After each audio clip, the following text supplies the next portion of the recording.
जय Hind defence lovers. आज की टॉप हेडलाइंस कुछ इस प्रकार है।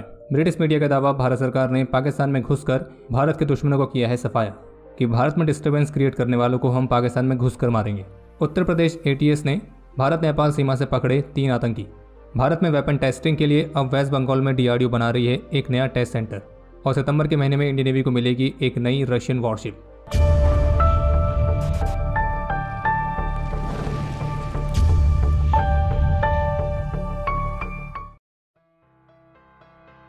तो आज के अपडेट की शुरुआत करते हैं उन लोगों की खबर के साथ जो कि ऑलरेडी खबर बन चुके हैं, लेकिन उनको जिन्होंने खबर बनाया है तो उनकी अभी तक कोई खबर नहीं है।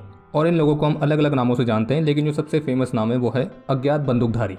अभी तो आप समझ ही होंगे हम क्या बात करने वाले हैं। तो अपडेट कुछ इस तरह से कि द गार्डियन नाम का एक बहुत ही फेमस ब्रिटिश न्यूज़पेपर है, तो इनकी तरफ से एक रिपोर्ट जारी की गई है। और इस रिपोर्ट में इन्होंने भारत और पाकिस्तान के इंटेलिजेंस ऑपरेटिव्स के हवाले से दावा किया है कि भारत सरकार ने विदेशी जमीन से आतंकियों का सफाया करने वाली अपनी रणनीति के हिस्से के तौर पर पाकिस्तान में रह रहे कई सारे आतंकियों को ढेर करवाया था। और द गार्डियन ने अपनी रिपोर्ट में यह भी लिखा है कि दोनों ही देश यानी कि भारत और पाकिस्तान के इंटेलिजेंस ऑफिसर्स के साथ उन्होंने इंटरव्यू भी लिया और पाकिस्तानी इन्वेस्टिगेटर्स ने उनके साथ कुछ ऐसे डॉक्यूमेंट्स भी शेयर किए जो कि इस बात पर प्रकाश डालते हैं कि कैसे भारत की जो फॉरेन इंटेलिजेंस एजेंसी है यानी कि हमारी अपनी रिसर्च एंड एनालिसिस विंग, जिसे पाकिस्तान की भाषा में कहते हैं रा, तो भारत की इस एजेंसी ने कथित तौर पर 2019 के बाद से राष्ट्रीय सुरक्षा के लिए एक साहसी दृष्टिकोण के तहत विदेशों में रह रहे आतंकियों का सफाया करना शुरू कर दिया है।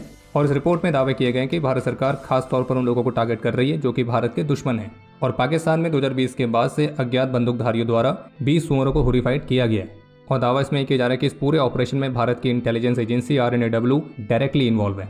बल्कि इस रिपोर्ट में 2 भारतीय इंटेलिजेंस ऑफिसर्स के हवाले से ये भी कहा गया है भारत की जो इस तरह की स्ट्रेटजी है वो खासतौर पर पुलवामा हमले के बाद बदली है। और पुलवामा के बाद इस तरह की अप्रोच अपनाई गई कि जो भारत के दुश्मन बाहर रह रहे हैं तो वो इससे पहले कि भारत में कोई और हमला करे या किसी तरह का डिस्टर्बेंस क्रिएट करे तो उससे पहले ही उन्हें बाहर ही निपटा दिया जाए।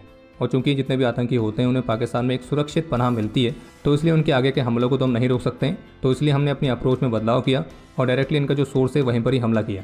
बाकी इसमें यह भी कहा गया कि इस तरह के ऑपरेशंस को कंडक्ट करने के लिए गवर्नमेंट के हाईएस्ट लेवल से अप्रूवल की जरूरत रहती है। लेकिन अगर एक तरह से देखा जाए तो इस पूरी रिपोर्ट में जो भी दावे किए गए तो ये दावे को नई नहीं है, बल्कि ऐसे दावे पहले से होते आ रहे हैं और डायरेक्टली भारत को ही इसके लिए जिम्मेदार ठहराया जा रहा है। अब ये अज्ञात बंदूकधारी कौन है ये तो हमें नहीं पता, बाकी जिसको जो समझना है वो तो वो समझेगा ही।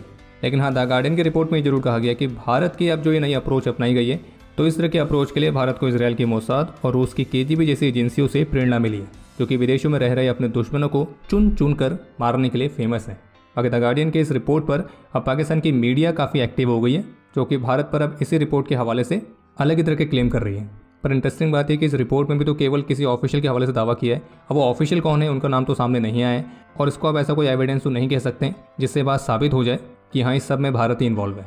और ये कुछ और नहीं बल्कि एक नया तरह का प्रोपेगेंडा हो सकता है भारत के खिलाफ। और आप सभी जानते हैं कि भारत में आम चुनाव बहुत ही पास हैं, तो ऐसे में इस तरह की रिपोर्ट्स का आना केवल एक कोइंसिडेंस नहीं है। और सबसे ध्यान देने वाली बात यह है कि इस पूरी रिपोर्ट में जो बड़े बड़े दावे किए गए उसमें ज़्यादातर पाकिस्तान द्वारा शेयर किए किसी डॉक्यूमेंट की बात की गई है।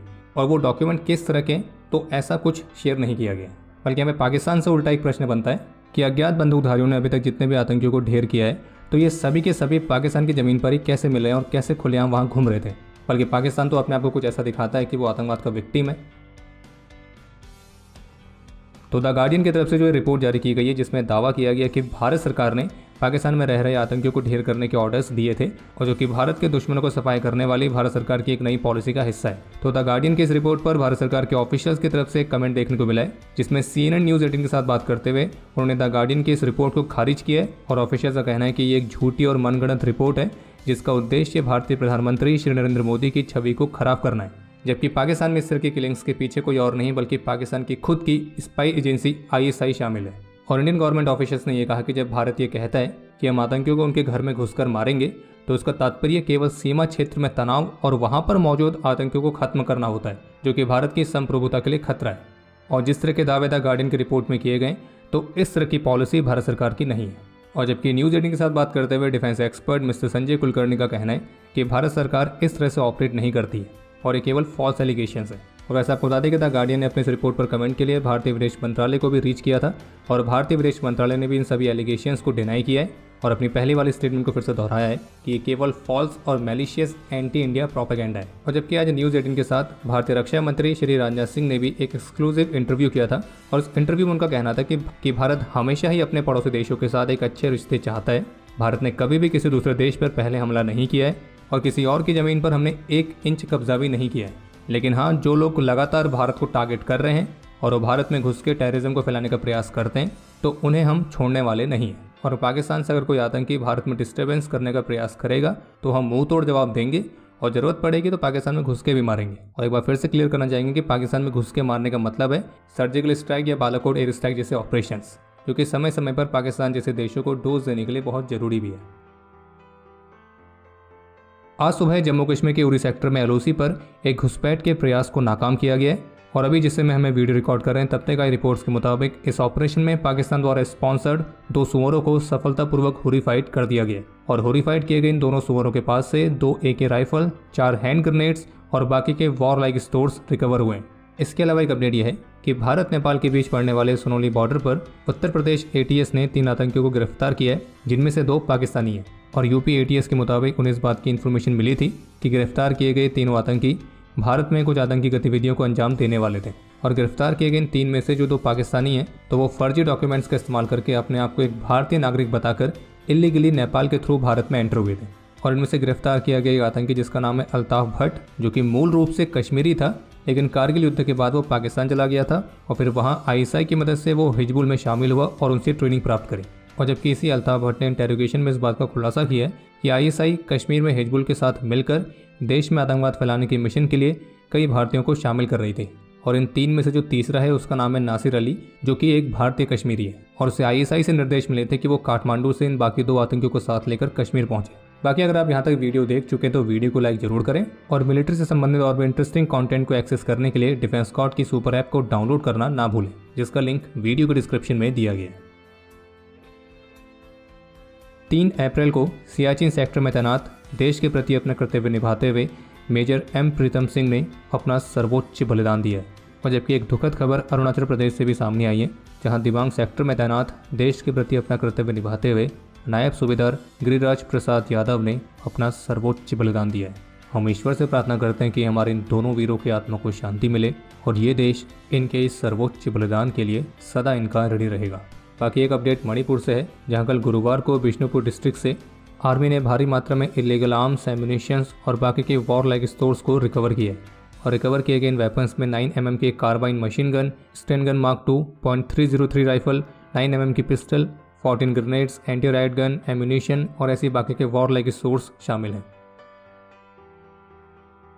इकोनॉमिक टाइम्स की रिपोर्ट के मुताबिक अमेरिका द्वारा रशिया पर लगाए गए प्रतिबंधों की वजह से पैदा हुई मुश्किलों के बावजूद अगले कुछ महीनों में भारत रशिया से 2 वॉरशिप्स की डिलीवरी प्राप्त करेगा, जिसमें से एक वॉरशिप सितंबर के महीने तक भारत को हैंडओवर की जा सकती है, जबकि दूसरी वॉरशिप अगले वर्ष की शुरुआत तक। हालांकि इन वॉरशिप्स की जो डिलीवरी है वो 2 साल पहले ही हो जानी थी, लेकिन यूक्रेन के साथ कॉन्फ्लिक्ट की वजह से इनकी डिलीवरी में डिले हुआ है। ताकि अमेरिका ने जो प्रतिबंध लगाए हैं तो उसकी वजह से भारत और रशिया के बीच पेमेंट मैकेनिज्म में मुश्किलें आई हैं और इसलिए दोनों देश इस बात के सॉल्यूशन पर काम कर रहे हैं कि बिना अमेरिका के प्रतिबंधों का उल्लंघन किए वे कैसे अपने पेमेंट मैकेनिज्म को आसान बना सकते हैं। और आपको रिमाइंड करा दें कि यहाँ पे जिन वॉरशिप्स की डिलीवरी की बात की जा रही है तो वो तलवार क्लास की फ्रिगेट्स हैं, जिसे प्रोजेक्ट 11356 का नाम भी दिया गया है और ये स्टेल्थ गाइडेड मिसाइल फ्रिगेट्स हैं।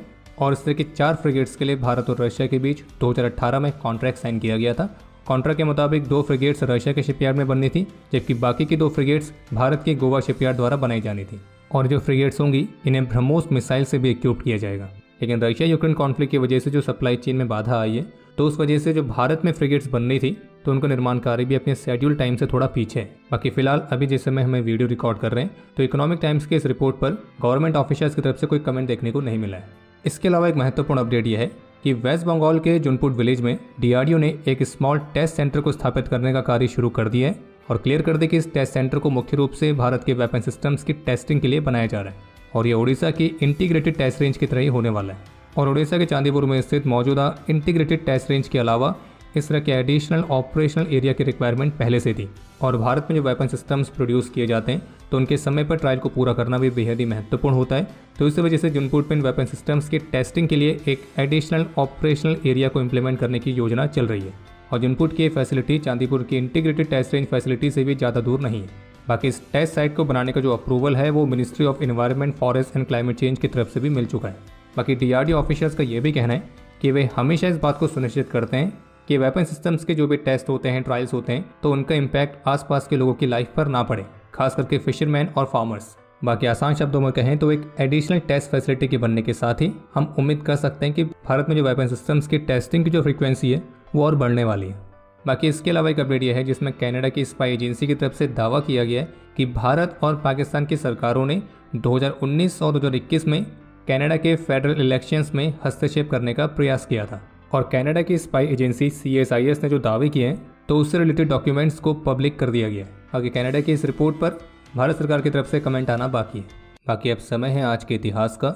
आज के दिन 2007 में सी हैरियर एयरक्राफ्ट क्रैश में लेफ्टिनेंट कमांडर सौरभ तिवारी ने अपना सर्वोच्च बलिदान दिया था। आज के दिन 2020 में जम्मू कश्मीर के कुपवाड़ा में ऑपरेशन रंदोरी बहक के तहत इस देश की सुरक्षा में अपने अदम्य साहस और वीरता का परिचय देते हुए 4 पैरा SF के सूबेदार Sanjeev Kumar, para trooper Balakrishnan, para trooper Chhatrapal Singh, para trooper Amit Kumar और हवलदार देवेंद्र सिंह ने अपना सर्वोच्च बलिदान दिया था। इनमें से सूबेदार संजीव कुमार को मरणोपरांत कीर्ति चक्र से और हमारे बाकी चारों वीरों को मरणोपरांत सेना मेडल से सम्मानित किया गया था। और आपको हम बताना चाहेंगे कि इस ऑपरेशन रंदोरी बहक पर हमने एक बहुत ही स्पेशल वीडियो पहले पब्लिश करी है जो कि आपको जरूर देखनी चाहिए, क्योंकि वो वीडियो आपको हमारे इस वीरों की असाधारण वीरता का परिचय देगी।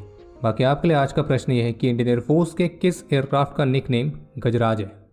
और अब समय है आज के टॉप 3 कमेंट्स का, जो ये रहे आपकी स्क्रीन पर।